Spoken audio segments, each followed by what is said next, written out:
This is episode 3 of the Nothing Human podcast. 3 Powers of the Human Spirit, Part 3, How the Powers Relate in Individuals and Community.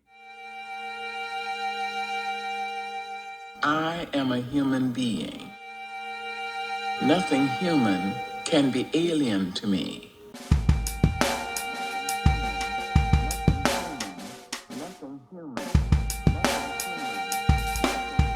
Welcome to the Nothing Human podcast, a biblically informed think space for exploring and articulating all the ways we make or break sense of human experience. I'm your host, Michael Minkoff. From my youngest days, I have been fascinated with categories of thought, those often unconscious filing mechanisms that invisibly populate our premises, direct our inquiries, and ordain our conclusions. Join me as we investigate and interrogate our assumptions in an effort to articulate a more cohesive understanding of human information within the superstructure of God's truth.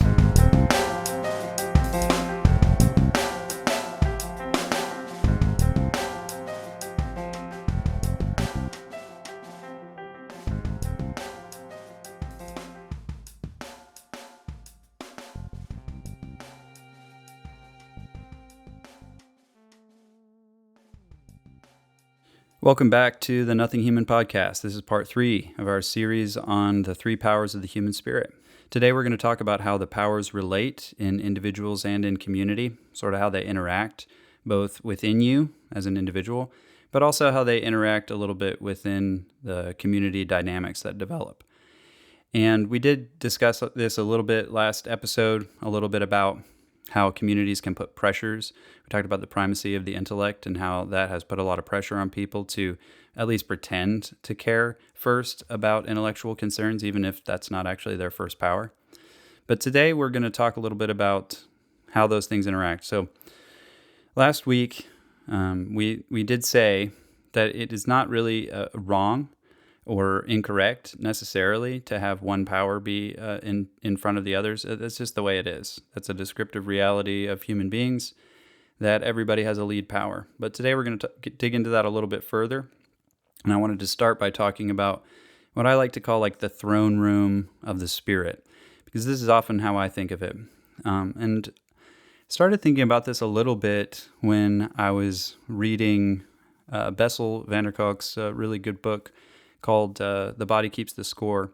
And in it, he discusses a few different therapeutic models. And one of the ones that he mentions and talks about in that book is the internal family systems therapy.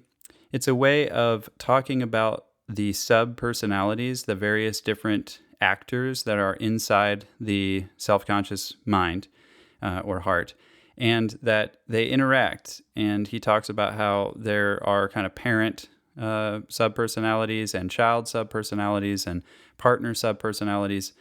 So in internal family systems therapy, they'd oftentimes get people to act out those parts so that the person who is dealing with a particular psychological problem, they would be able to talk to and interact with their sub-personalities and see them outside of their minds, externalize it so they can actually see how these things are interplaying. And he talked about how there was a good bit of freedom and therapeutic value in that. I'm not necessarily recommending that, but the throne room of the spirit idea is something similar wherein, if you think about your internal self-consciousness or self-awareness as being this sort of throne room, and there is a ruler, a leader in there, in this throne room sitting on the throne, and there is the minister or the partner that is helping to enact the leader's plans. And then there is usually a subject power, some sort of person who is being either acted upon or acted for. I have this idea that in your individual self, internally, you have a leader power, a partner power, and a subject power. And again, as we talked about last episode, that leader power could be any different of the 3. Could be will, could be intellect, could be affections. Before we get into a little bit more of that, of how those can interrelate and what it looks like when one is a leader or the other is a leader, let's talk a little bit about standards. One of the things that's necessary for all 3 powers is a standard. We talked about how the goal of the will is the pursuit of righteousness. And the goal of the intellect is the pursuit of truth. And the goal of the affections is the pursuit of good, material good, life. But you need a standard in order to determine not only what goal you're running toward, but also to give you feedback as you're going of your relationship to that standard, whether or not you're actually making progress toward it or aligning with it or not. This is not to say that every will is pursuing God's righteousness, or every intellect is pursuing God's truth, or every affectional person is pursuing God's good, the ultimate good. That's not necessarily the case, right? It's just that they need some kind of a standard. Sometimes those standards are not very good. But one way or the other, they have an idea of what is right. The will has an idea of what is right. The intellect has the idea of what is true. And the affections have some idea, some imagined idea, some ideal form of what is good or what is beautiful. There are two different kinds of standards that individuals might have, and this plays into personality pretty heavily. Because if you as an individual have an internal standard versus an external standard, an internal standard is one that you come to on your own terms that might actually be in contradiction to the community standard around you, but one which you follow and pursue on your own terms. So if you're an internal standard, will-oriented person, you might be described as willful or strong-willed or stubborn. If you are a person, however, on the other side, who's will-oriented, but you get your standard from external standards, from authoritative sources, from somebody telling you, hey, this is what is right, then you might be called disciplined or dutiful. And you can see that even though these are very different kinds of people. On one side, you have the rebel who follows it, the beat of his own drum, the nonconformist, this person who just does his own thing. And then on the other side, you have this person who follows the rules really carefully, very, very dutiful, rule-keeping person.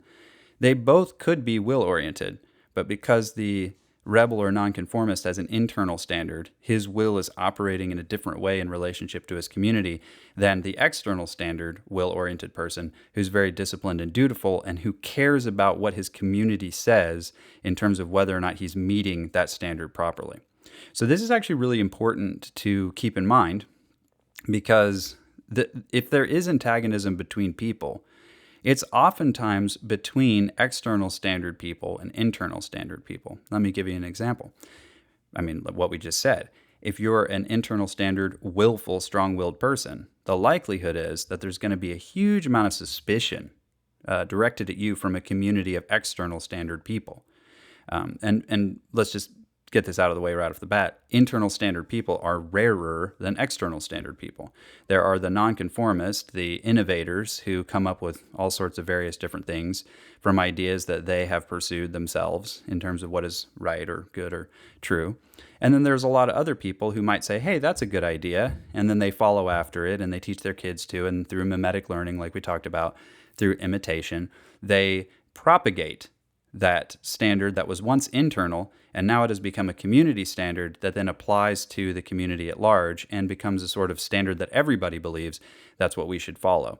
Well, aside from if there's another nonconformist who shows up to kind of juice the system again and give it a little bit more life. But of course, that internal standard person is going to be viewed with suspicion as a rebel against the community standard, even if that community standard was at one point the idea of some prophet, innovator, visionary, rebel, nonconformist from the past. So this would explain why Jesus says, you have built monuments to the prophets your fathers murdered.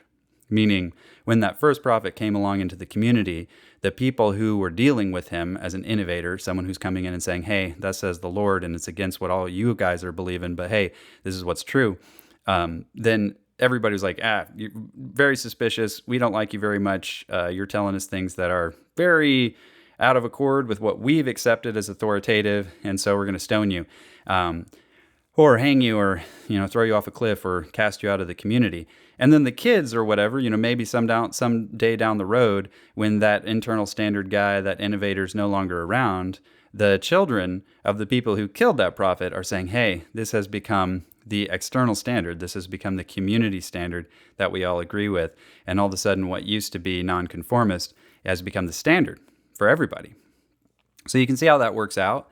you can see how it works out both for strong-willed versus disciplined people, but there's also rule-following academics, people who receive an authoritative standard and say, "Hey, this is what I believe to be true because it has been confirmed over many years. It is the consensus of the scientific community." This kind of thing. But then, obviously, you have those scientists who come in and say, "I don't care what the consensus is, Galileo. I'm going to go ahead and follow after this completely other idea that's almost opposed to the community standard, to the consensus." But it turns out over time, a lot of times, those innovators are correct, and then that becomes the standard. That becomes the consensus.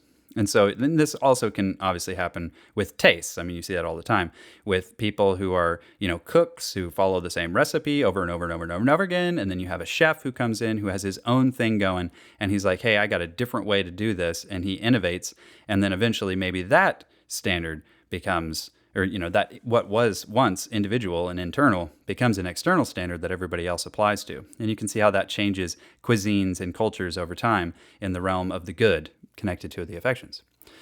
So you need a source of a standard, and you also need a feedback metric of your relationship to that standard. And both of those are either going to be internal or external. So if you have an internal source of a standard, meaning I kind of follow the beat of my own drum, then you're also going to have a feedback metric for your relationship to that standard that is also internal, meaning you're going to have to determine for yourself whether or not you have betrayed your own principles, whether or not you are following your own ideas, whether or not you are actually in keeping with and approved by the standard that you have held in your mind.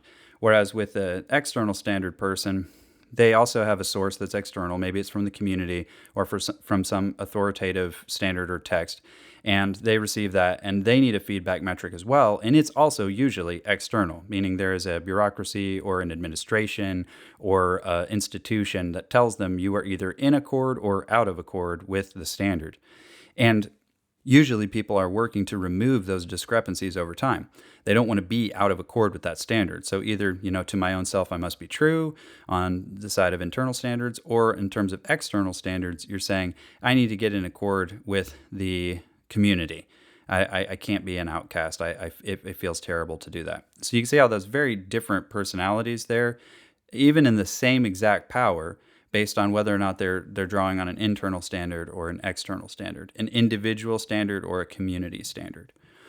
So how do you judge a standard in any kind of an objective way to determine whether or not that standard for that power is actually good or functional?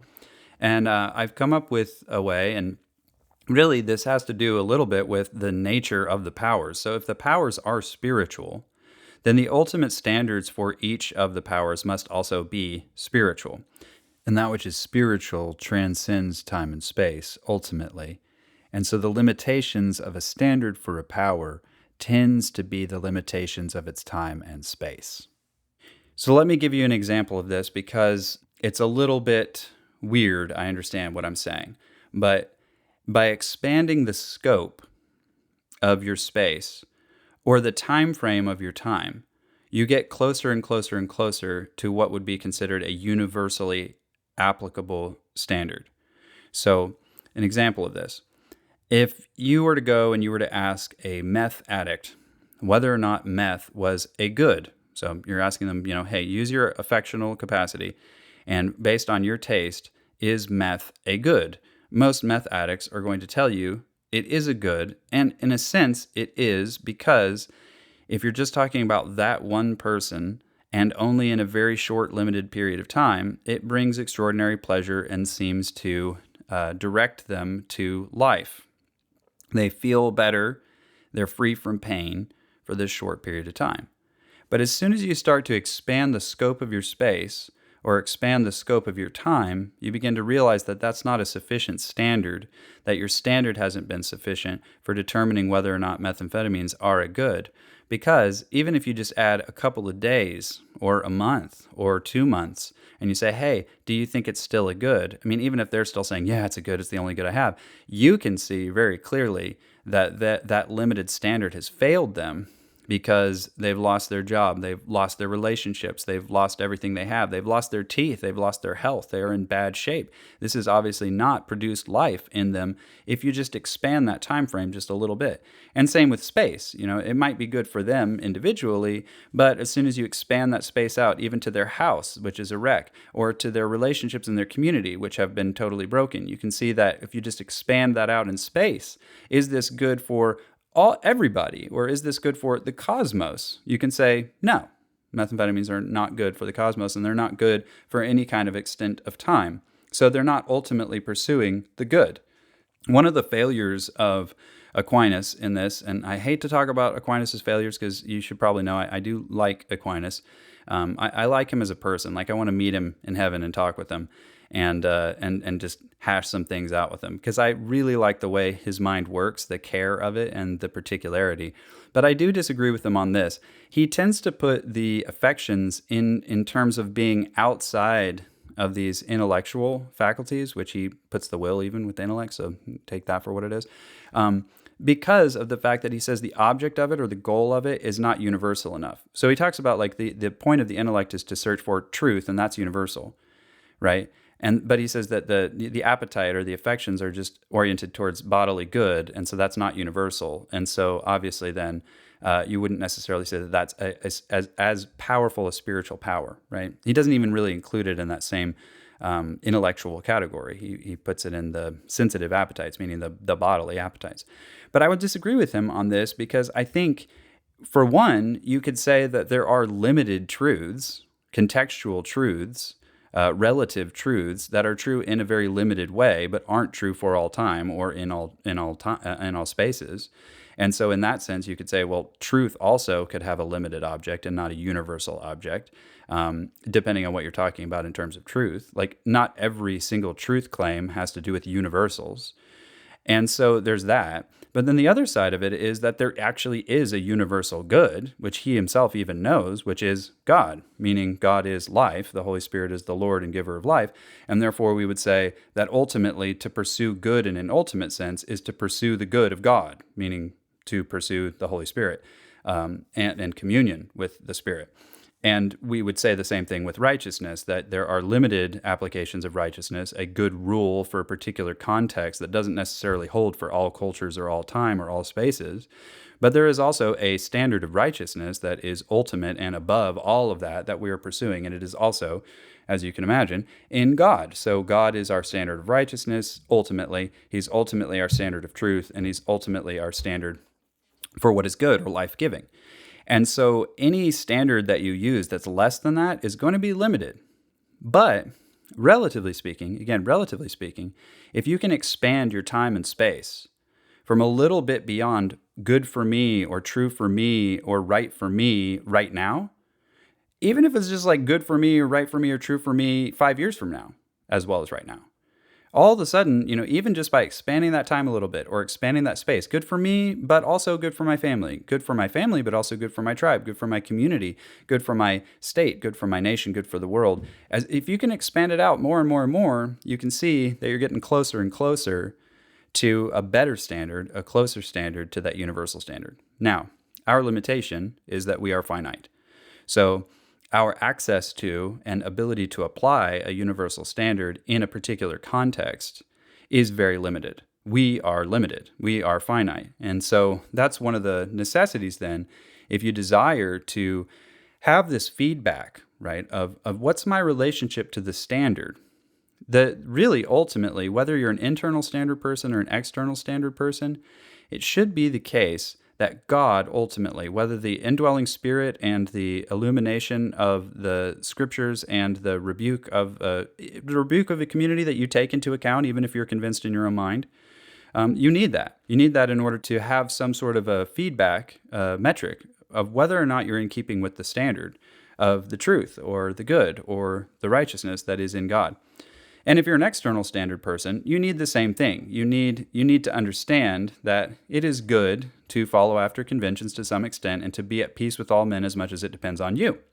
However, at the same time, there are times when what is righteous from God or what is good from God or what is true from God puts you at odds with your community. And it's going to take more courage for you than it would be for an internal standard person to actually defy the expectations of a community when you're not meeting those community standards and instead have to obey God rather than men.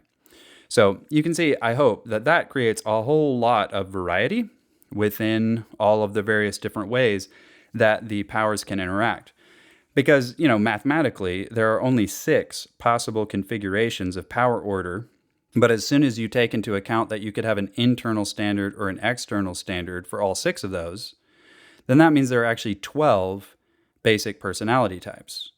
And I won't bore you with the word salad of just going through and saying each one of those in order. I'm pretty sure you can figure it out, and a chart would probably help you better.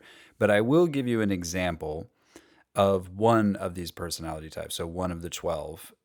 So let's say your intellect, affections, and will. Let's just talk about this real quick, because I'm not going to do this with every one, but I'm very familiar with this one for reasons you can probably surmise. But if you're an internal standard, intellect, affections, and will, you are going to be a visionary. You're going to be a prophetic type, visionary type, and your affections are going to serve your intellect as the partner power in understanding and empathy. So again, the intellect's purpose is truth, and so when the affections are partnering with the intellect, with this particular type, what ends up happening is the affections are serving the intellect in its goal of pursuing truth. And the affections are very useful in that because empathy increases understanding. I can put myself in another person's shoes and understand experiences that are beyond myself. And so you can see also that the affections might add to the intellect all sorts of sources like literature and art and all sorts of analogies that draw in and help the intellect to understand the world better. But in this case, there are things the affections are going to contribute to the intellect that aren't really all that useful to the pursuit of truth. And so the truth is basically, as the lead power, going to say to the affections, hey, and we don't really need that, and that can happen, obviously. And then when the will is the subject power, it can be viewed as a liability in that it limits and tries to rule the imagination. Right, so there's the sense in which the intellect is trying to reach out and imagine all that can be imagined through the powers of its experience that are provided by the affections, and the taste that it has provided by the affections, and the empathy that it has provided by the affections. And it's reaching out, trying to get as far as it can. It's curious about everything. It wants to understand everything. And sometimes the will can be viewed as a liability in that, where it comes in and says, actually, thus far and no further, you shouldn't be investigating these things. These are things that are not belonging to you, that haven't been given to you. And so the visionary oftentimes can also be the madman if he overruns his will to such an extent that he's going beyond the limits and beyond the rules and starts to delve into the occult or other kinds of Gnostics, basically secret knowledges, because he's not willing to limit himself and be limited. Then he can move into madness and sorcery and all things like that. And that is like the false prophet, right? So that's when the prophet has gone bad. But that's why the will also, even as a subject power, can be an asset, because it creates discipline and boundaries and foundations that limit the sort of unending reach of the intellect to those things that are actually useful and productive and that have been given by God. For instance, the secret things belong to God, the things revealed belong to us and to our children, that we might obey them. And so it's very important then that the visionary be kind of reined in. And by this, I'm talking about the intellect, affections, will guy who has an internal standard is a visionary. So you can see it's a little bit of a portrait of what that could look like with those interactions. Okay, so it is really interesting then that if there are 12 basic personality types, it makes a lot of sense why you have this representation of humanity in the Tree of Life, or in the nation of Israel, or in the apostles, or in the 12 elders, this idea of like 12 being this figure of humanity in service to God. That they're actually, it seems to be the case that you have these 12 basic personality types kind of covering in a plenary way the whole of human possibility within these 3 powers. And I think one of the things that is lacking in, let's say, the Enneagram is that it's based on 9 basic personality types. And if any of you have ever taken the Enneagram and you feel like, I'm kind of missing from this, I don't really feel totally served by this these categories, or I feel like these categories kind of overlap here and there, and et cetera. I think it's because of this. I think that there are some missing bits of information in terms of what's possible for human personality. And so when I'm looking for categories, and since this is a podcast about thought categories, I'm always trying to think, are these categories actually covering all the different possibilities? Like, is this full? Is this fully populated? So when you have a plenary category, what that means is that the categories that you've chosen actually cover all of the options. And I would say the main weakness in the Enneagram is that I do not believe it is plenary categories. It does not cover all the various different options. And I think the reason for that is that there are 12 basic personality types, not 9. So I'll let you do a little bit of the work. I did a little bit of the work with intellect, affections, will. I'm most familiar with that. And but you can really see, I mean, I could go down into one of the will-oriented ones. And let's say if you're will first, meaning you're most concerned with righteousness first, but you have intellect as your partner power. So sitting on the throne is will, and then partnering as minister is the intellect. And then you have the affections as the subject power, sort of, being ruled over and ruled by, and in some ways being viewed as a little bit of a liability. Additionally, let's say that this person has their standard externally, and so their standard of righteousness comes from either the community standard or from some other source beyond themselves. Well, in this case, you might have somebody who's like a judge. So the judge is, of course, most concerned with right and wrong. I mean, that's what his job is. But a judge also is very much interested in the facts. So secondary to what he needs to accomplish as a judge is I need to collect the facts, and I need all the facts that are relevant. And so I need my intellect to partner with my will to determine what relevant facts are necessary to make a good judgment on right and wrong. And so the judge might be will first, but his intellect could be very powerful in partnering with him in order to investigate what needs to be investigated in order to come to the right judgment. Now, you can also see that the affections could be seen as a liability in this particular type because, again, the judge is not supposed to be partial. So if his affections or his feelings start to play into whether or not he's able to make a right judgment, he has to sort of set those aside to some extent. And so, again, there can be this idea of like the cold and self-righteous judge who's unfeeling in the execution of his job. And that's because, potentially those affections down there as the third power are actually, in a sense, being cut off or rejected. Now, they do provide, obviously, a lot of value in the judge in that it gives him some degree of humanity and sympathy for the people that he is judging over, so that he is not just running roughshod over the life concerns of the individuals that he is judging, but instead is actually taking into account the value of the lives that he is judging between and determining what is actually good, also, not just right, but also good for the people involved.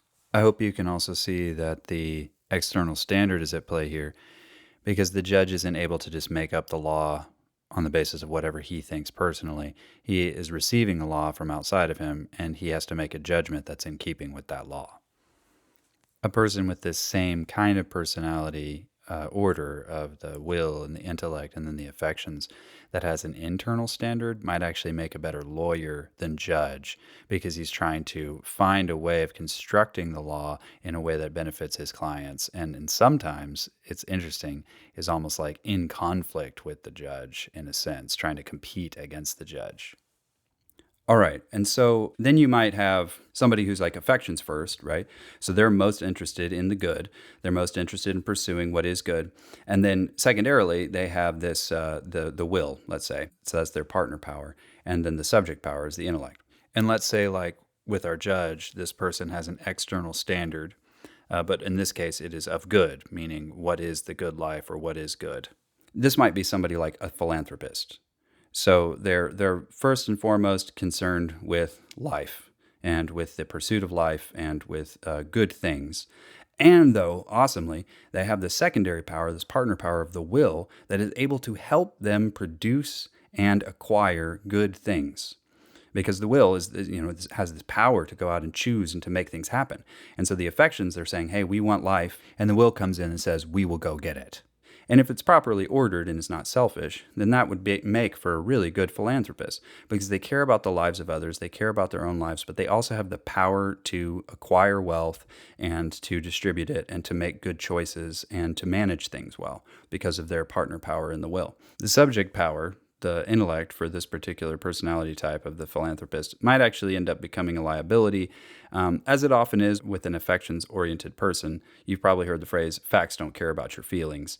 And oftentimes, intellectual information, truths that can pop up or bubble up to the surface, oftentimes do produce a certain kind of pain or a certain kind of discomfort about the reality of things, about how things actually are. And that can really puncture a hole in the optimism of a philanthropist. Again, though, the intellect obviously is useful in all stages of this, in that it is able to tell you where there are needs, where there are opportunities, and other things like that. So again, these subject powers, even though they can be considered liabilities, are oftentimes asked to provide services for the partner and the leader powers. And if they're not abused, if they're not put down, they can be very useful in that area. But of course, they are going to be the subject. They're going to be the lowest on that order, not just because of the weakness of it potentially, but also because of the potential of disruption to the goals of the affections or the will, or the goals of the higher powers, if that subject power ends up getting a little bit, too big for his britches and telling you things that you don't want to hear. And again, you can see that this happens sometimes, right? With the throne room. If you go back to the throne room of the spirit, if you got this king that's on the throne and you got the advisor sitting right next to him, he's saying, hey, the subjects, the peasants are restless. The subjects are planning a revolution. We got to keep them down. We got to make sure that they don't get too restless and maybe try and take over the country or something like that. If it's well ordered, still, they don't necessarily have a huge amount of influence on the decision making up top. But if it's tyrannical or disordered, you can see that those subject powers are often the first to be abused, to be totally neglected, dismissed, rejected, suppressed even. And we'll talk about that. Let's also talk a little bit about self-awareness and community pressure. Self-awareness, if you're sitting here and you're like, which of these 12 basic personality types am I? That's a great question to be asking yourself, and I think that you should do as much work as is necessary in order to try and figure that out. But let me just tell you that in terms of self-awareness, and this is not like a lot of personality types, these things can change. You might find that in a certain context, because of the things that are being required of you, let's say you're a mother and you just had your first child and that child needs you. You're going to find that the affections and the will are going to serve you a whole lot better in those particular early days in terms of just like pushing through, persevering, etc. And it might be the case that even if you are a scientist or whatever else, that you have to sort of set aside that main power for a little while in order to raise up some of your other powers to deal with the needs of that moment or that context. So that sometimes can make it really difficult for people to assess what they actually are, because it might be that they're in a season in life where, naturally speaking, the orders of their powers are having to sort of be obscured for a time so that they can accomplish some things that need to be accomplished. So that's one thing to keep in mind. The other thing to keep in mind is that there are a lot of community pressures. Like we talked about last episode, if you live in a community that has primacy of the intellect as their main power, where the community has a standard where they say this is the most important power, it's really hard to function in that community if that particular power is your subject power. So for instance, if you are one of the personality types that actually has intellect last, and you happened to exist in a community where intellect is first, primacy of the intellect, like in most Western communities, you might find that you are greatly devalued in your community, and you might also find that you spend a lot more time and do a lot more work trying to rise up the power, the absolute power of that subject power, and might even get to the point where you get it up to a second power or get it up to a partner power just through investing in it and cultivating it, simply because of the pressure of your community and your feelings of valuelessness in that community. And so it's important, in your self-awareness, to realize that in a community that you live in, especially if you're an external standard personality, you're probably going to internalize some of the community values of powers that are around you, and you might actually end up adopting certain powers as your main power that maybe aren't actually your main power. And I like to call these shogunate personalities because of the nature of the shogun. In Japanese history, you have this idea of the shogun who really ran things, but the emperor was on the throne. And there are a few of those kinds of situations in communities that have really high pressure for you to be a certain way, whether it's like you need the power of the will and you like pull up by your bootstraps and get things done and work real hard and, rule over others and stand up for yourself. If that's like the community pressure around you, and you happen to be will last, will as your subject power, then you're going to really try very hard to at least look like you're a real tough guy, and that you can get things done. You're gonna work really hard, and it may be that what's really, even though it's like I'm will oriented and you've got that on the throne, the true power behind the throne, the shogun behind the throne, might be one of your other powers, and you're just not able to really fully embrace that, either with yourself or even in your community, because of the pressures of your community to fit into a certain kind of mold. So that's really important to understand that, especially if you're external standard, which means you really care about what the people around you think, whether or not you're meeting their expectations for what you're supposed to be. It's going to be very hard, probably, for you to have clear self-awareness about where you're at, because there's all sorts of confusion and pressures from outside and inside for you to internalize those value of powers that might not actually be natural to you. I hope all of that makes sense. It can be a little confusing. It might be helpful to have a diagram of these things. And if I were a more visual thinker, I'd probably have created a diagram for you. So you didn't just have to listen to me, run through all the permutations and talk about all these things. But I hope this is sensible enough. If it's not, leave me a comment or a question, and I'd be happy to try to answer it. So next episode, we're going to be talking about the disorders of the powers. And that's really fascinating as well, because obviously we don't live in a perfect world. We live in a fallen world. And so it's not usually the case that you can rely on these 12 basic personality types to function at their best. Oftentimes there's even more variety in humanity because of those 12 basic personality types being twisted and distorted through all sorts of different kinds of exploitations and abuses of the powers that can occur internally. So we're going to talk about all that. Thanks for joining me and for riding along on this series on the three powers. And until next time, God bless you. I am a human being. Nothing human can be alien to me.